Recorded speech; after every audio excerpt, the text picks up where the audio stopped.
ಅವನಿಗೆ ಪಥ್ಯವಾದ ಒಂದು ಕ್ರಿಯೆಯನ್ನು ಹೇಳಿ ಅದನ್ನು ಮಾಡಿದರೆ ಬೇಗ ರೋಗ ಗುಣ ಆಗಿ ಅವನು ಮನೆಗೆ ಹೋಗ್ಬೋದು.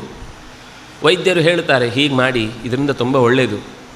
ಕೆಲವು ದುಶ್ಚಟಗಳಿರ್ತವೆ, ನೀವು ಈ ದುಶ್ಚಟ ಬಿಟ್ಟರೆ ನಿಮಗೆ ಖಂಡಿತ ಎಲ್ಲ ಸಮಸ್ಯೆಗಳು ಪರಿಹಾರ ಆಗುತ್ತೆ. ನಿಮ್ಮ ದೇಹದಲ್ಲಿ ಮರಳಿ ರೋಗವನ್ನು ನಿರೋಧಿಸುವ ಶಕ್ತಿ ಹೆಚ್ಚಿ ನೀವು ಬದುಕುವುದಕ್ಕೆ ಸಾಧ್ಯ ಇದೆ. ಅದರಿಂದಾಗಿ ದಯವಿಟ್ಟು ನೀವು ಅಂತಹ ದುಶ್ಚಟಗಳನ್ನು ಬಿಟ್ಟುಬಿಡಿ.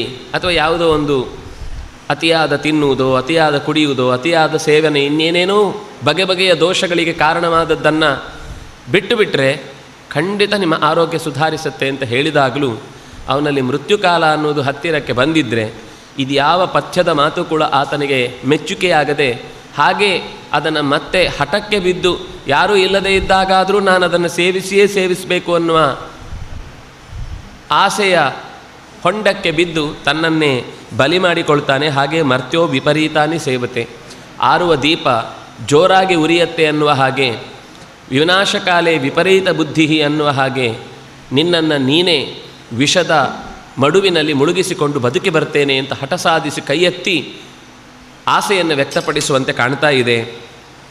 ಯಥಾಚಾಸ್ಮಿನ್ ಭಯ